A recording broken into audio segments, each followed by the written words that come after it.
Consult an advisor or conduct your own due diligence when making financial decisions. General principles discussed during this program do not constitute personal advice. This program is furnished by Dentist Advisors, a registered investment advisor.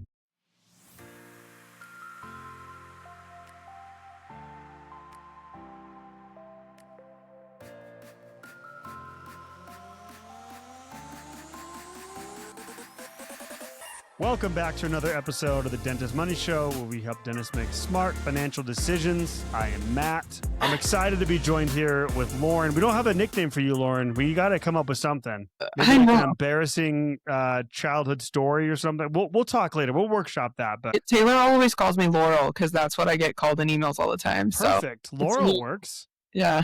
Yeah. I get called a lot of things in emails. We're not going to go there. It was so exciting to have you. So for those of you who have not maybe heard Lauren, aka Laurel, on the show, she's one of our amazing advisors. Been here for a long time now.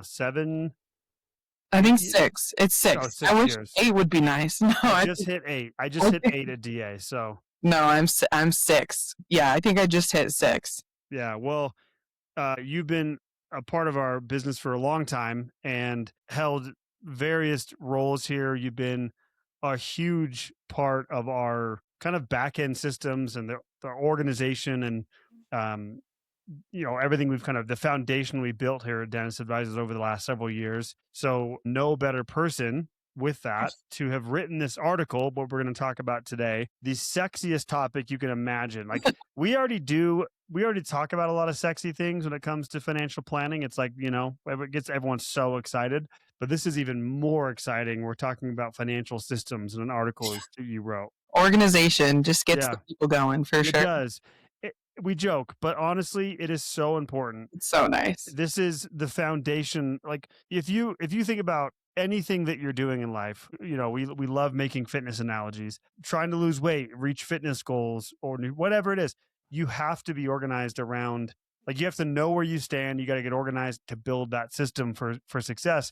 This is whether it be in your business, whether it be with the nutrition or fitness goal, whether it be with money. This is so critical. I know we joke around how people's eyes glaze over when we talk about getting organized, but this is such an important topic. So let's just maybe anything that comes to mind for you, Lauren, as we go through this initially, as you were writing this article, things from your experience. We're going to break it all down, but just anything you want to say to kind of intro this first. Well, I just think overall, and maybe I'm an overthinker, you can tell me if you are too, but there's so much. Oh, yeah, totally. I am. In life. Like you're constantly thinking about so many things. And when you can make something happen without you having to think about it, it changes everything. Like when it comes to your home, when it comes to your finances, when it comes to your health, when I get my medication shipped to me, I'm like, that's it. That's the ticket when it shows up. Same thing for my dog. Yep. When his food shows up right when the bag goes out, I'm happy. Yeah. So I love anything that really just helps get to the point where you just don't have to think about it because I got enough on my mind. So yeah, so there's actually I'm glad you brought that up. There's something I think a lot of times we get nervous around, not even nervous, but we get resistant to this idea of like organization or systems, whatever, because I think some personalities, they feel constraining. Mm-hmm. I love what you're saying here, that this is actually a way to create more freedom in your life, more peace of mind, but specifically freedom when it comes to like mental and emotional burden. But when you were just saying this, when you're like, I don't know if you are an overthinker, you've got a lot going on. I think everyone listening here has a lot going on. And I heard something a long time ago, can't remember the original, who this originally came from, but I heard somewhere that being an adult is just saying things will calm down next week until you die. Yeah, right. They never do. Yeah, they just never do. I'm constantly like thinking, oh yeah, like next week things will calm down. And they just don't. They never do. They never do. So let's go through this. I think that, again, this is such a great, important topic to be talking about. I'm going to hit initially 3 questions we're hoping to answer through this discussion. So number 1, how do I organize my finances as a practice owner? I think it's really important. We're going to hopefully break that down of how do you actually get organized around specifically as a practice owner. We can talk about associates as well. Number 2 would be, what financial tasks should I automate first? You're talking about automation when it comes to your dog food coming to the house. Really, that relieves such a, again, emotional burden for you. The same thing with your money. And then number 3, how does how does automating my finances connect to better financial decisions? And we'll talk about that. Anything you want to add to any of these, Lauren? No, I think that's great. I think those are good. Perfect. Let's jump in. I love what you talk about here in this first part of this article. By the way, dentisadvisors.com, you can go to the education library if you would prefer to read along and or just read and not listen to us yap. We're not offended. That's okay. But you talk in this first part of this article about kind of the difference of, or the problem when it comes to willpower. You want to talk about this for a second? I love this point. Yeah. I feel like a perfect example of, I just got on a call with a client recently, and they do their own bookkeeping, and they're just struggling so bad because Please don't do that. It's so tough. And it always like kind of just hurts my heart a little bit, because I know we're trying to like juggle everything, and everyone wants to have their hand in it and make sure they're looking at it. And it was so tough, because I'm like, I don't know what's going on. We've got some crazy things that we're labeling, and they're so adamant that they're like, well, I just want to keep doing it. And I just feel like it takes so much willpower, because at the same time that she's like, I just want to keep doing it, my first question was like, how was the week? How's your week going? And they were like, I'm so busy. I'm so busy. But it's so funny, because at the same time, they're so unwilling to like let some of it go. And it's just so interesting, like the emotional aspect of it, where it is so tough to let some things go. And I'm interested in knowing more about like what it is about that. Because, you know, especially with bookkeeping, but just in general, where so many things people are like, I just can't. I don't know if it's like that control aspect. Yeah. It's hard to release it sometimes. Yeah, I think there is something to that, of a sense of a false sense of control, or that's probably what it is. Just a sense of control of.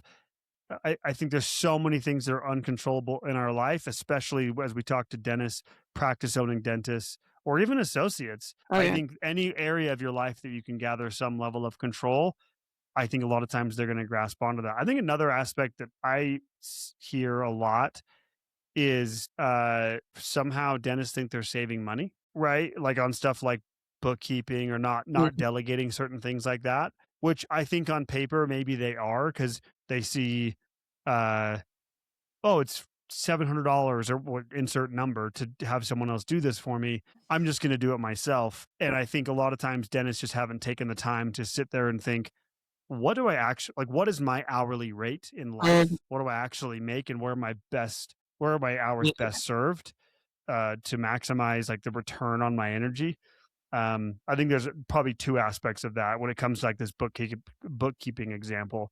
But anything else you want to add to that? Well, I just think it's so interesting where you said like the return on the like energy that you put in, but also like the cost of the mistakes, where, you know, like I look at it and I'm like, this makes no sense, right? Like, and we have line items that are like, I don't even know what this is. But then, you know, maybe it goes through to the accountant, and hopefully the accountant catches it. But if they don't, then you have to redo your taxes. Like, there's so many things. I mean, bookkeeping is just the example that we're rolling with. But on top of it, aren't, you know, small businesses at target for fraud and stuff like that too, where like, doing it yourself may not save the money that you think it will, and could actually like hurt you way more than you think, because you miss so much stuff trying to juggle it all that you're too busy to even see if people are taken from you, taken from you, because you're just trying to juggle it all and do it all yourself, or have your office manager do a few things here and there. It's such an easy way to become a target overall for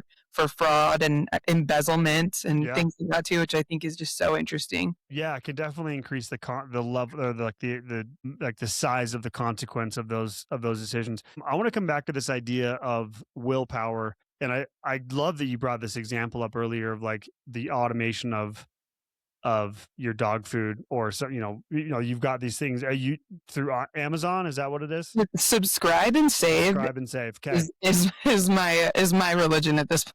Yeah, so I love. I'm getting my makeup, my dog food, you name it. It's probably coming on. Amazon's like, it's on working. Amazon. It's working. Yes. No, but I love this concept you wrote about when it comes to this idea of having a system, because I think a lot of times, especially when it comes to like establishing goals, it's really easy to trick ourselves into thinking we can just power our way through it, or we can use willpower to achieve the results that we want. And what we have seen and Lauren, I want to get your take on this of like where that can break down for people. I think it's, to me, motivation and inspiration have a very short shelf life for most people. And it's like, oh, I'm so inspired, but that often will go away. Like if you don't have, as you write in this article about having automation, having systems, a lot of times things are going to slip through the cracks. You're going to have breakdowns. Willpower can't be the answer for long-term goals. What are your thoughts on that? What have you seen around that? Yeah, I just think that for the most part, like people have great intentions to get started. And same thing with fitness goals and things like that. We always want to be like, oh, we'll start tomorrow. But the longer that you go, the more you're like, oh, I'll do it later. And then all of a sudden it's, you're 50 and it's time to retire. And you're like, wait, I didn't do the things that I'm supposed to. I see this very, very, a lot. I see this a lot, especially in tax season, where people will come out of the woodworks and give us a call and be like, I hate my accountant, or things like that, where they, poor accountants, poor CPAs.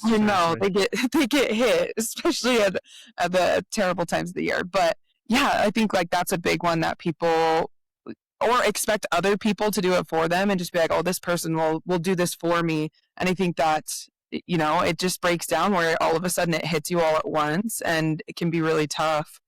I think, automating tax savings and automating your financial accounts just takes so much effort off your plate and makes even like hard news easier, where either way you might owe taxes, but at least you can know that you have the money for it. Same thing with vacations. The amount of times that I've heard people say, I feel so guilty going on a vacation is honestly a lot. Like I've heard it probably like 3 times in the last 2 weeks, but man, it's guilt-free spending if you've saved, so like automated a savings amount to saying, I have this much saved for this awesome Disney vacation and I'm going to go on it. And I feel like it takes away so much guilt and shame that I'm always I wouldn't say I'm surprised, but I think it's just hard. That's a really good point. Like what I like about this article is it's like, we're going to get into this more of like these practical things to be applying to your life. Like we were joking about before we even got on of like, man, this is just like, so dry, right? But so there's such practical takeaways from this article, but I like what you're highlighting here of like the real life applications that have nothing to do with the practicality or the spreadsheet piece of like truly the emotional burden that can be lifted around planning. And I also like what you're saying here. We talk all the time as financial advisors about investing, automating investing, and we'll talk about that here, but that's kind of the go-to for us is like automate investing for the future. But you're talking about even building a system around saving for taxes every year, systematize your vacation budget, like your plans for the year to vacation. And again, I've never necessarily thought about it from this angle of like the way that can relieve you of guilt, as opposed to, or when you have that system of like, I've saved for this, I planned for this, it's ready to go. Have you actually seen or have stories around like that actually is reducing someone's guilt for them? Yeah, absolutely. I feel like when people have like a specific project in mind, like I had a client that wanted to do like a backyard landscape project.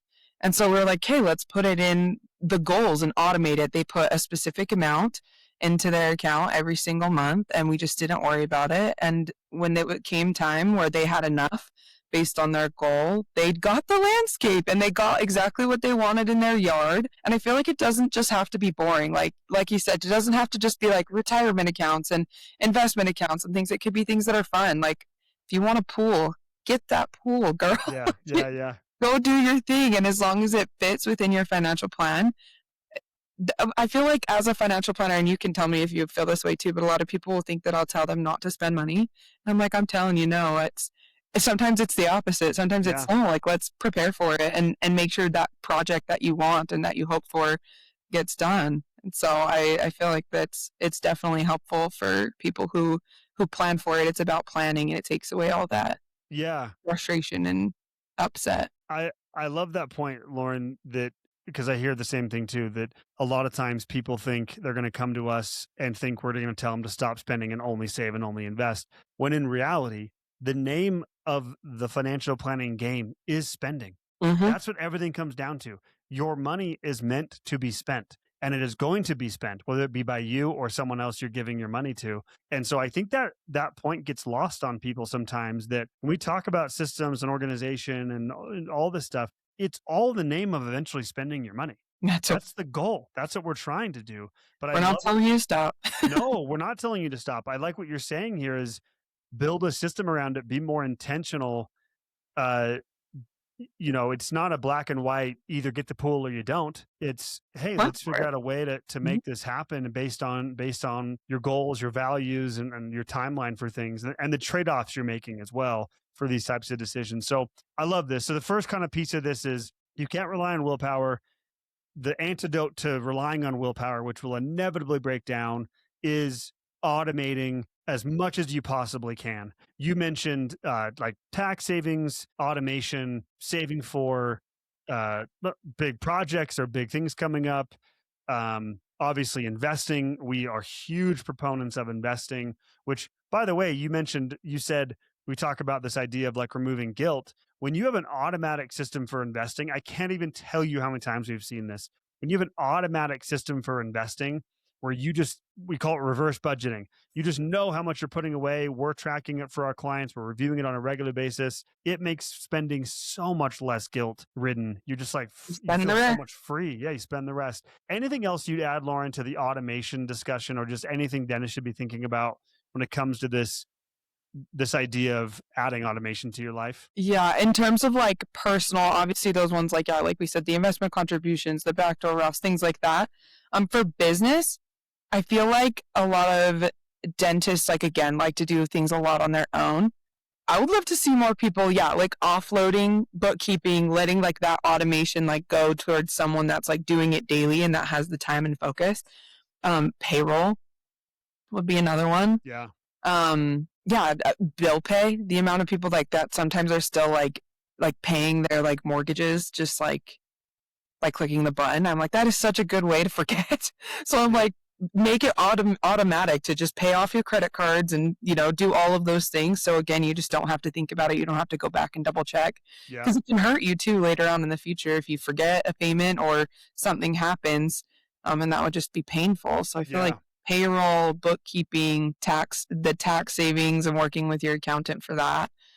I definitely think those are some big ones. Yeah, I'm hearing, to summarize this first part here, is automation, delegation.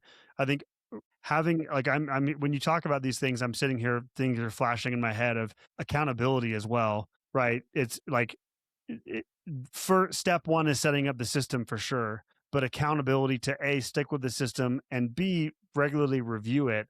This is where delegation comes into play. So like, for example, I love the CPA example you're using of automating taxes. You need a proactive CPA and accounting team. You just do.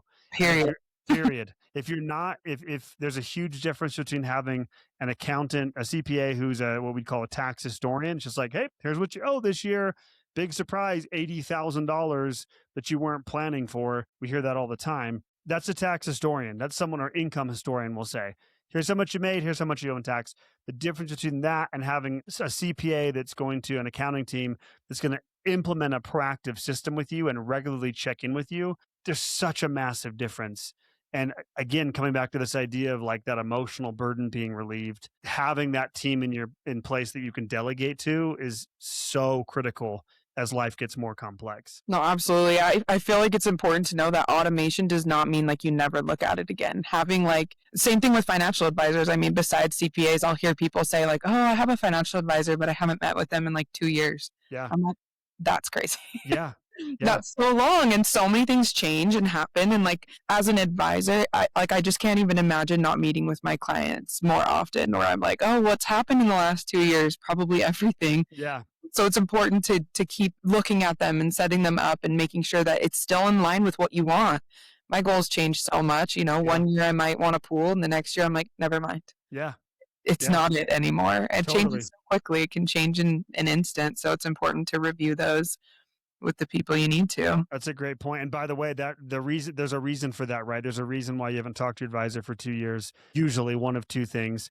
Either you've just gotten busy and you haven't followed up with them, possibly, but more likely is that it's because it's the business model. Just a peek behind the curtain of the advisory space, everyone out there listening, the advisory space model is gather assets, as they say. I've been in this industry for like 15 years. The industry standard is and model is gather assets, get assets under management as big as you possibly can, and never talk to your client. Like that is the quote unquote dream for a lot of advisors. And so I'm glad you brought that up, that not all advisors are created equal when it comes to things like this, helping you automate, holding you accountable, being a proactive communicator with you, helping you actually review these systems on a regular basis.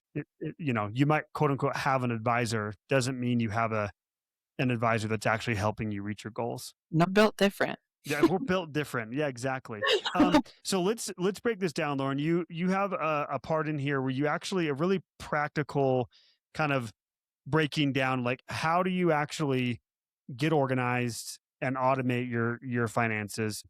You've actually, I'm just looking through this. We've talked about a lot here. You mentioned automating tax savings, automating retirement contributions. Let's talk about this. When we talk about getting everything into one clear view, this is really talking about organization, and probably the step prior to being able to even automate anything would be getting everything in one clear view. What are the things that we help dentists or we encourage dentists to think about when it comes to this organization piece and getting kind of that 10,000 foot view? Have some sort of dashboard. I feel like we talk about this a lot, but you have so many accounts. I feel like I have so many accounts and I'm not even a practice owner, but practice owners step into the room and take the cake for how many accounts you guys have. And so having it all in one place where you can see it really helps so that you know where all of your money is at. Which again, I think really helps with making sure like, whoa, that account is really low. I didn't see that coming. But you have to remember so many logins and so many different things. So I feel like, first of all, like having a space where all of your accounts are in one spot where you can see everything at once. Because if you have accounts over here and accounts over there, how are you supposed to make good financial decisions if you're like, oh, well, I think I have this much in this account and this much in that? I want to know exactly what's in all of those accounts and how that plays into your overarching financial plan. Yeah, that's a great point. I mean, let's be honest. Our ultimate goal, dentist advisors, if we had to narrow it down to one thing, it's to get dentists to retirement, or to financial freedom, to work being optional. That's it, right? That's the number one thing. There's a lot of things that go into that, but that's it. If someone said, what's the one thing? How do you do that? If you're just out there listening, and not saying you have to work with us to do this, but if you're doing this on your own, how could you possibly answer that question of how close you are to being work being optional or being financial independent if you don't have one clear view of your financial situation? You got to see it all at once. It would be impossible. Yeah. So, again, this is such a fundamental, boring, as they, quote unquote, boring part of this kind of like eat your vegetables topic of financial planning. But you have to be organized and be tracking this thing, these things on a regular basis. And I love what you said earlier of how are you going to make good decisions, intentional decisions, if you don't understand, if you don't have the you are here part of the map. Right. You got to know where you stand. No, absolutely. And with that too, like with talking about a dashboard, I'd say like what comes up like for a close second for me is having all your passwords in some sort of password manager. I know we love having it in our phone, like bless Apple and all the people that, make it so that our faces just get us into everything. But if there's one thing that I figure out really quickly, it's like so many people have their passwords like saved in like a note, an Apple note, or like a Google Excel sheet. And I'm like, man, if one person gets into that, that's kind of crazy. But I'm like, having a system that can set you up with those crazy passwords with all the, fancy symbols and things too. First of all, it's like way easier because it's all in one. When you go to set up your dashboard, it's so much easier.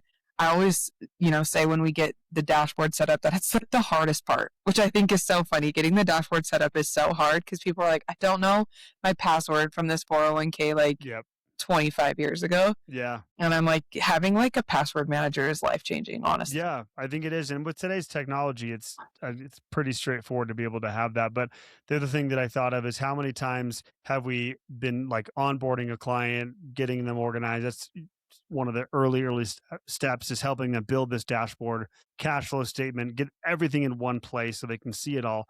How many times have we had someone be like, oh, yeah, and I've got $30,000 over in this account I forgot about, or Yeah. $50,000, or I've seen as big as like a couple $100,000. And it's like, how did you forget this? It's like finding $20,000 in your Yeah, pocket. just I'm like, how did you $20,000 forget? sitting around. It's like, Yeah, must be nice. Yeah. totally. And enter all the Bitcoin people that forgot their password enters the chat. Oh, yeah. It's like, Seriously. Yeah.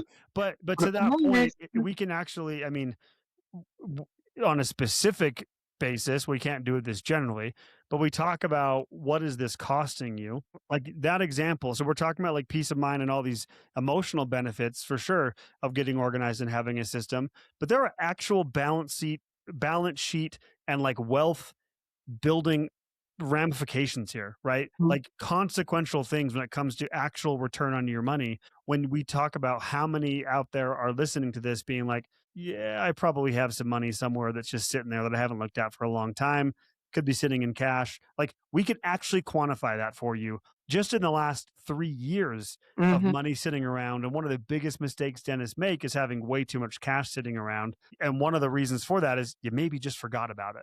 Oh, they're all the retirement accounts that are completely in cash. Yep. Yeah. So many. How many times, I mean, we've talked to a dentist, it's like, I've got this old Roth, it's not doing much. And we go to look at it as we get everything organized, and it's been sitting in cash, right? Because of just not being organized. Like there is literal, thousands, hundreds of thousands, possibly seven figures, depending on your situation, type implication here to this simple foundational piece of just getting organized. So sadly common. It really is. Yeah, absolutely. Let's give some. So if someone's out there listening saying, cool, got to get organized, got to get everything in one clear view, what are the main, what are like 2 or 3 things that we're saying, Dennis, if anything, these are the things you've got to get organized and have a good view on? What are those things, Lauren? Yeah, I would say like knowing your net worth is really important. Seeing where you're going is huge. Yeah. I think if you're trying to get goals, you got to see it, like you said, you got to know that you start here and this is the goal moving forward.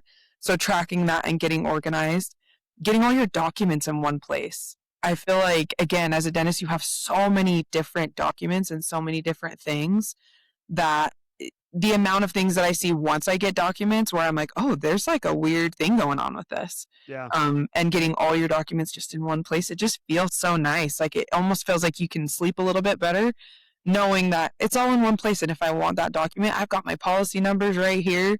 I was on a call with a client today that was asked a question about their policies, and I was like right there. So I was like, oh, well, I've got all your information right here. The policy number. Da, da, da, da, da. Yeah. And so it's just nice to have everything in one place, getting all your documents, to be able to look at your insurance policies. And note sometimes like with insurance policies, you look and you're like, oh, this is about to expire next year. We've got to talk about it. And Totally. people kind of, again, maybe like not the bad side of automating, but like that you'd need to review those things. Because yeah, maybe you said it and you're like, oh, I'm set. I've got my insurance policies going. They terminate next year. Yeah.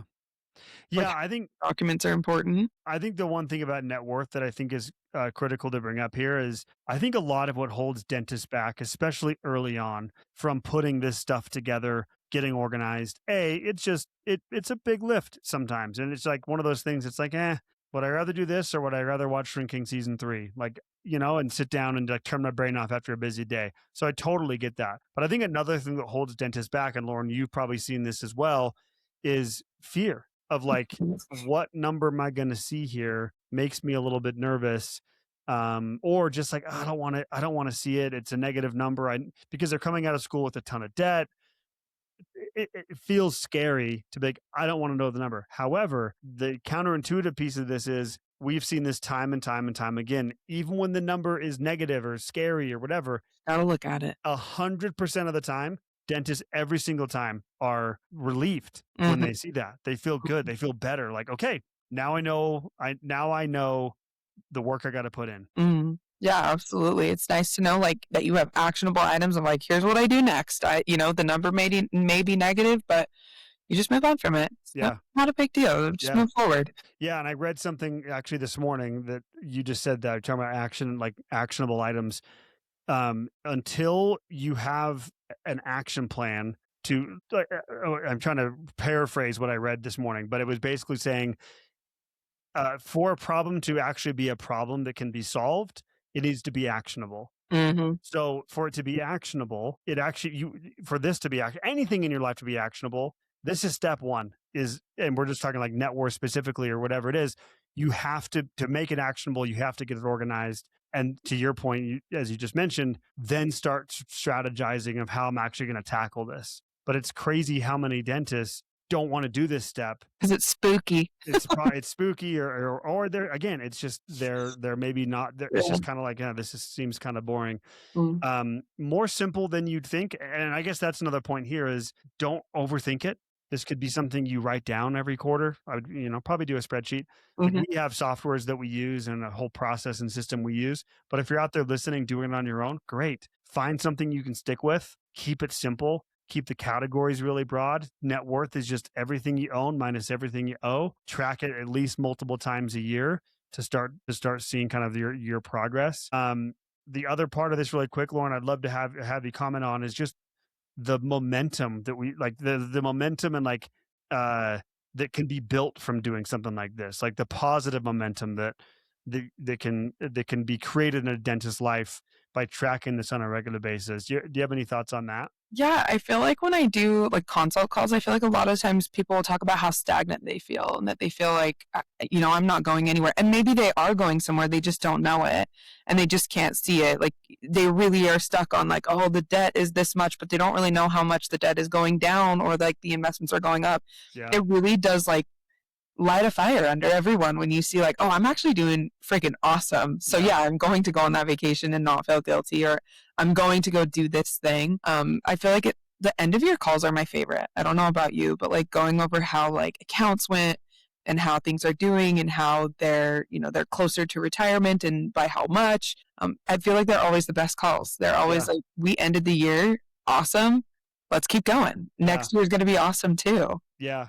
I think you're totally right. I think for one of our greatest gifts and biggest curses as humans is our ability to adapt.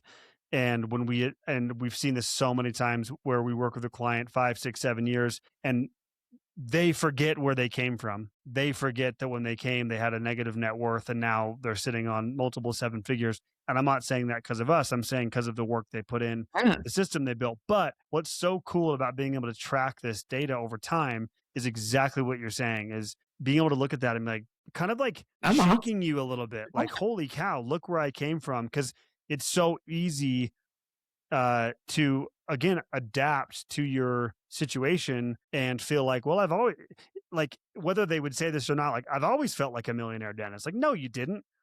You didn't feel like that 10 years ago when you were scared about your negative net worth. So it's a good reminder as you're tracking this over time. The other thing you mentioned is debt. Such a good example. When we're tracking this at the end of the year and showing just with regular debt payments, seeing how much debt is being paid off and how much momentum and like kind of like how invigorating that can be for dentists. It's really powerful. Yeah, absolutely. I really do think just like knowing where you are. I just feel like I obviously love where I work and I love showing up. We talk about getting the Sunday scaries, but I think as like a dentist, like you show up every single day and do this, kind of the same thing. And I always hear dentists love their job and love what they do.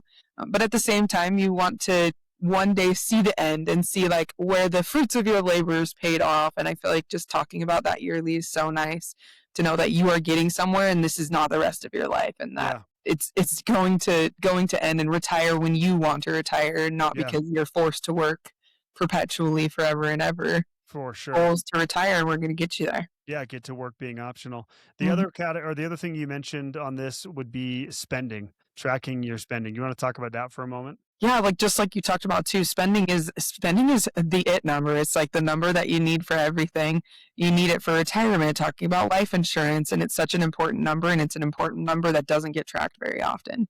So, when I ask someone, oh, how much do you think you spend? It is a rare occasion. I think I was in a room of like 20 or 30 people, and I said, how many of you track your spending? And I have maybe one person that said, oh, I track it. Yeah. The rest of them were like, I don't know. You make a lot of money, but maybe you spend a lot of money and maybe you just don't know where it's going. And so I think tracking your spending can relieve so much pressure and like help you know where you're going. Same thing of like knowing where you're going for retirement. So I felt like a dashboard helps with that a lot. Hopefully the dashboard that you have, I mean, if you use an Excel, is probably not as helpful, but having a dashboard that tells you what your spending is, I feel like is so, so helpful. So you know like what's going where and to what thing. Yeah. Yeah. I think this is another one that gets scary for dentists when we talk, because you said earlier that dentists often think they're going to talk to a financial advisor and we're going to say, stop spending money. Um, or specifically, they're going to think we want to get into like a deep, detailed budget.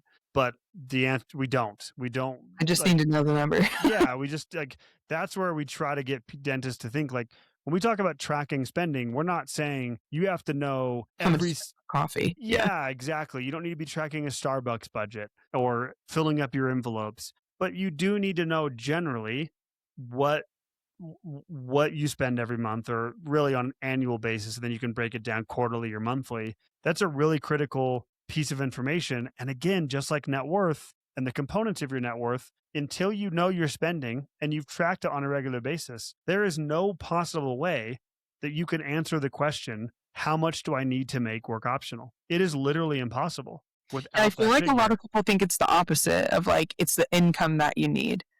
And I think knowing the number for retirement is so confusing. I get that asked all the time where it's like, well, you know, how much am I supposed to know? Like, how much I need to retire if I make this much then? But like, it's the opposite. It's It's like how lifestyle. much your lifestyle is. Yeah. Yeah.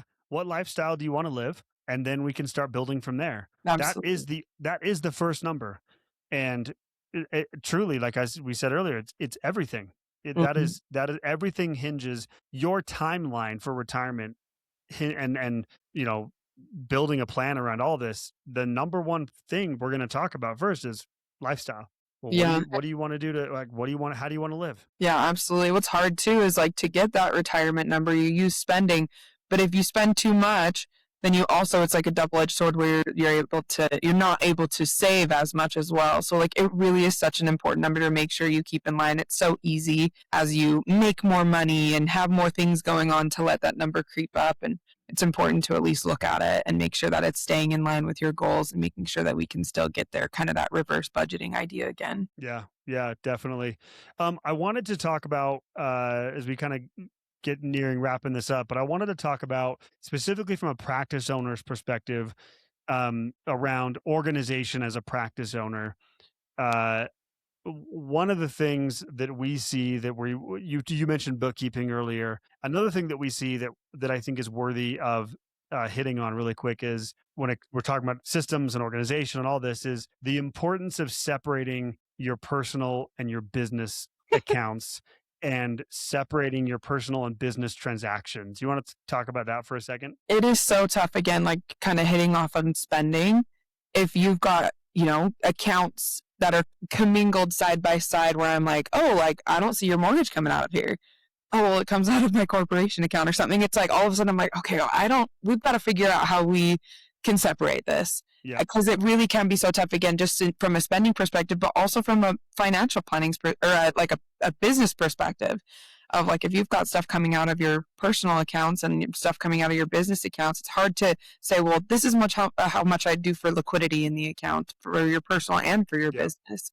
And then same thing too with the embezzlement stuff. I'm like, if you've got stuff commingled, all of a sudden you're like, oh, I think I just spent at Target or something, but maybe you don't. I don't know. You don't know you never know what's going on, and keeping those separate is one way to be like, that does not make sense. That is not a typical thing that comes out, and you can flag it super easily and super quickly. Yeah.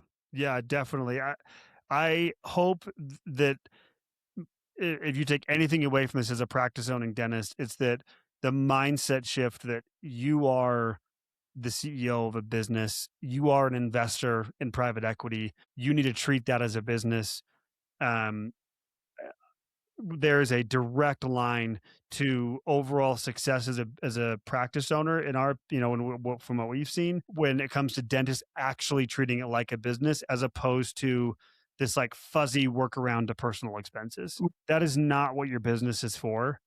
Um, and so I just think that's a really critical piece. Like, it sounds so obvious, but we can't even tell you how many times we see dentists treating their practice and their P&L as, again, this kind of like way to save on some taxes because they're taking bigger deductions, I guess. Like, they're mixing their personal expenses. It's just, that's not going to lead to long-term success. You've Yeah, but got a to lot treat it of like a times, business. some of the personal things that I guess you can call personal, but some stuff that people are taking out actually hurt you. Like one that I see all the time where it's like not that it's not allowed, and maybe you can speak more to this, but life insurance coming out of the P&L where people are like, haha, I'm Yeah. saving so Like much money. But disability. yeah, but in the back end, it actually kind of hurts you when you do it that way because now Yeah. you're like, for something that was going to be not taxed, now all of a sudden it is. Yep. And I'm like, which one would you rather have? And I feel like Yeah. most of the time people are like, I didn't even know that was a thing. Yeah, I'm it's a like, good yeah, point. for the $1,000 that you saved in the year or whatever, however much it is. I'm like, Yeah. well, I don't know if that's worth it for a lifetime of disability. You know, like if you end up taking it, that does kind of stinks. You know, It's a really good point. Disability. So let's just break that down really quick. This is something that gets confused with dentists a lot, understandably so. But if you're paying your premiums for your for your disability insurance or life insurance, if you're paying premiums, I see it more with disability than life. But if you're paying your premiums for disability out of your business and taking a deduction, if you ever need that policy, that payment to you now becomes taxable. The IRS is not going to allow you to take a deduction on the premiums and then take a tax-free benefit on the payout. So you got to, I love that you brought this up, Lauren, because that is such a good example of dentists not necessarily always thinking about the long-term consequences or not being, and maybe not even thinking about it, by the way, and being like, oh, again, from not being organized. And then down the road, they go to use it. And it's like, wait, I'm well, getting dang it. taxed on this $10,000 Yeah, a month. hey. Huge difference there. That's a really good example. No, totally. So there's things that you take out where it's like, the benefit's not that great. Yeah. Yeah, exactly. You think you're saving some money, maybe you are, but you're creating a lot more long-term headaches for you down the road. So it's a really good point. Okay, so let's wrap up here. I love this kind of final point here of the goal. We're not highlighting this goal as perfection. That's never ever been and never will be the goal from what we're trying to focus on for our clients or dentists out there listening. The goal is not perfection. What would you say the goal is, Lauren, or kind of the focus for dentists out there thinking about this? It's just to try. Like, I really think the goal here is the delegation piece of like, what are you okay with keeping and what are you okay with like passing off to someone to make your life easier and better. Really think it's about time. And just doing the small things that you can to improve your life just a little bit more and give yourself a little bit more time for the things that matter to you. Because I hope it's not bookkeeping, and I hope it's not, the taxes and the tax returns. And if it is, then more power to you. But for the most part, from the people that I ask why money is important to them, it's family, it's time, it's security, and focusing on those things. I think that's the real goal here, is to give more space and time back to yourself and releasing what you can. Yeah, I love that. When you say that, what I'm hearing is that the getting organized, building a system is like the first step to finding alignment with your money in your life. Like I really believe that. And that's a huge part of what, and again, nothing about that is perfection. Alignment is actually something that is never perfected. You're constantly working on it, but we see this so much with dentists of getting them organized, starting to build these systems, starting to build momentum. I love what you just said. Every time we ask, why is money important to you? It is, always something around relationships or experiences with the people you love or whatever, hobbies. It is always, it's never, bookkeeping or, these kind of things. So I like what you're saying here is that organization is kind of that first step to getting alignment with your money and relieving yourself of the burden and the stress that a lot of this stuff can hang over. You just be hanging over your head. Like, I hate when I have that feeling of like, man, I got to do that. Yeah, I got to do that. And it's just like this weight that's constantly on you every single day. And as you're highlighting in this article and through this conversation, the way to get around that is delegation, is automation, focusing on building these systems. Absolutely. Live your best life. Yeah. If it's bookkeeping, listen, I don't judge you. If that is your answer, I leave a space for you for there. I don't judge. I really don't. But I'd love to meet you, in fact. But please just stop. Just don't. Just don't. Just stop it. Yeah. Like, you need to have someone else doing your bookkeeping, if anything else. That's the takeaway of this discussion. Don't Please, do your own bookkeeping. Please. Lauren, this is great. Any final words you'd want to finish with on this discussion on this article? No, just looking forward to hearing how people are spending their best times. Like the time now that they're not doing, now that they're automating, I want to hear what you're doing with your time. Automating, delegating, building systems. I like this. Honestly, great article. If you're out there listening and you want to read Lauren's great article, you can go to the website, dentistadvisors.com, click on the education library. And also, if you're out there listening, thinking, I've been listening for a long time. Now's the time. I do need help on this. There's one step. There's literally one step. Click on the book free consultation button on the website, and you can talk to one of our friendly advisors. We would be happy to help you delegate, help you automate, help you build a system. We are here for you. We work with hundreds of dentists all over the country. And lastly, we'd love to see you at the Dentist Money Summit, June 11th through the 13th. You can go to dentistmoneysummit.com. Come learn how to practice on your terms. Lauren, thank you so much for your words of wisdom. Everyone, thanks for listening. Till next time, take care. Bye-bye.